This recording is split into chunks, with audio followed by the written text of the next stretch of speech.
A-10 pilot course. You know what's interesting, because we talked over the break. Not only did she claim to be very close to these individuals, but she also participated in their funerals. Yeah, she sang it the two as I recall, and I know that the one she sang in Captain Svoboda's greatly upset the other members of the fighter squadron that she had been associated with, because I spent the next 3 months talking with them about that.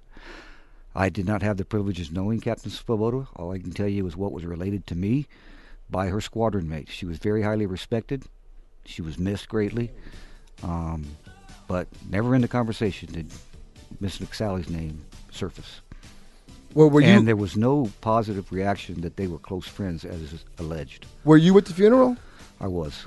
Can she sing? I wasn't listening. I was a little bit angry. My friends, I have retired Colonel Pappy Russell, and can I hold you over, because I got to ask you about the gas. Yep. Because people hear me talking about this all the time, Yeah. about how she took off without putting gas in the plane. Then I got in trouble because I didn't put gas in my car, like it was my responsibility to put gas in my car. I'm gonna ask you about the whole responsibility behind the gas thing, and there's other things too, like the plane catching on fire in Saudi Arabia or someplace like that. I got questions. He's got answers. Why? Because he was there. You're listening to 104.1 KQTH.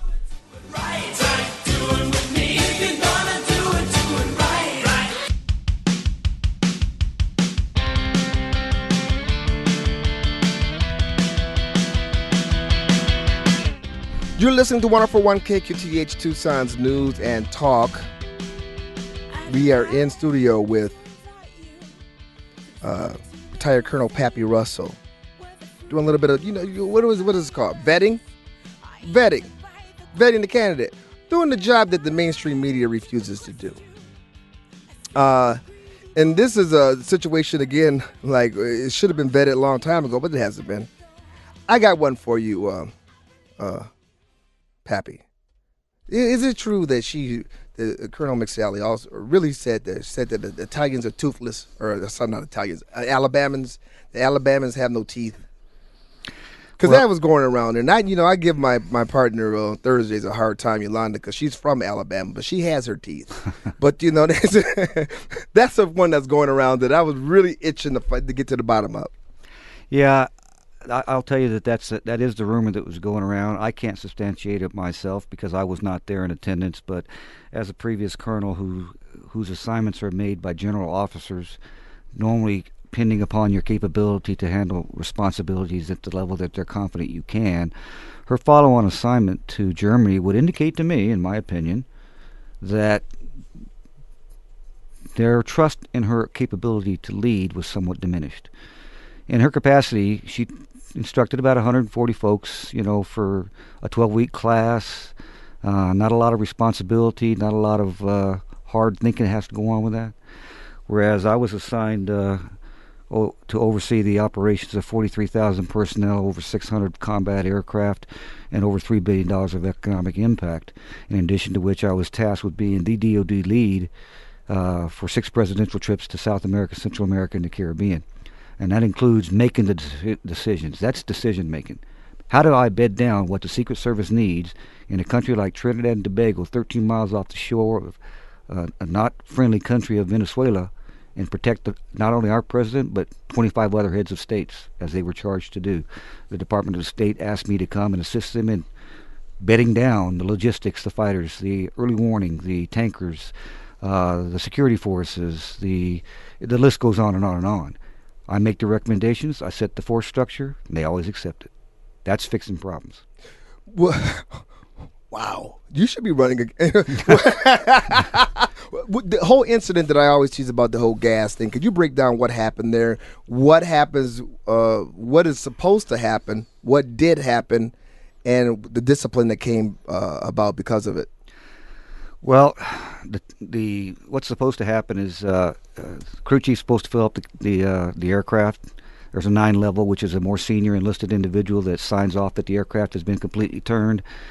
But it's the ultimate responsibility of the pilot to accept it. And a part of that responsibility is in your checklist for pre-takeoff.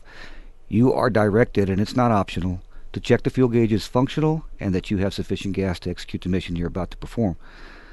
That didn't happen. Okay, so Shortly after getting airborne, again, I said she was on an upgrade program. Uh, and shortly after getting airborne, she calls out to the instructor that she's got an emergency, a comm emergency, communications.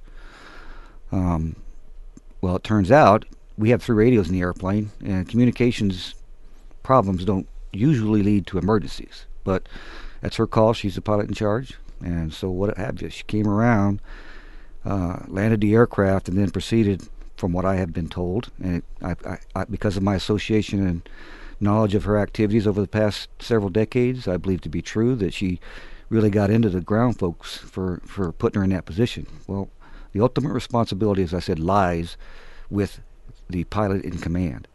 Those other guys were going to get in trouble, but since no trouble was issued to the pilot in command, her immediate commander, his immediate vice commander, or 2 steps above vice commander, recommended a flight evaluation board, which could take her out of the flying business altogether. They were overridden by higher authority, which would have meant a general officer was involved. Don't know how that all broke down. I just know what happened. She was grounded for 2 weeks. Well, you said, you keep repeating, or you said that she was part of a upgrade. What is that upgrade stuff? Well, each time that you change your responsibilities in a fighter squadron, you start off as a basic wingman, can't lead, can't fly as a solo a lot of times. Then you become a flight lead and you lead 2 airplanes, then a 4-ship flight lead and you lead 4 airplanes. And then you become a mission package commander, which, like I mentioned, I went to the desert in place of Captain Svoboda, and within months after being there, I was leading 75 aircraft of varying types and capabilities over southern Iraq. So I'm quite familiar with what being in an upgrade program does, which is why the story about going over and taking charge while you're in an upgrade is not believable to somebody with my experience. And therefore, it is my opinion that that's not accurate.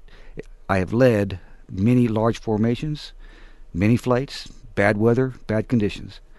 And if something like that had occurred, and had he been asked to go over, and I had been the instructor of record on that flight, I would have taken on-scene command. I would not allowed an upgrading pilot to take on-scene command. I would have used him perhaps as a radio relay, or not at all. I might have just sent her home. I don't know. It would have depended on the situation. But I've talked to the pilot that is claimed to have called for her assistance, and he has no recollection of that ever occurring. So, okay, let me sum this up, because what we did a little bit of vetting here, looking into the character. The thing, this is this is the second or third time she's run for this office. You have been in Tucson. You've seen each one of these runs. This time, I think she has a better chance. The package is put together, but there's still gaping holes. And the gaping holes is her military record. Yeah. How important is it? Everybody embellishes stuff like that. I mean, I call myself the beautiful man, even though that's true. But it's like everybody embellishes. How much of can you give her the benefit of the doubt in some of the things she's run on, she's said? How much of that is a little bit of embellishment, and how much of it is just outright fraudulent? Well, the incidents we've talked about here today, I have personal knowledge of and can speak to the truth of what happened.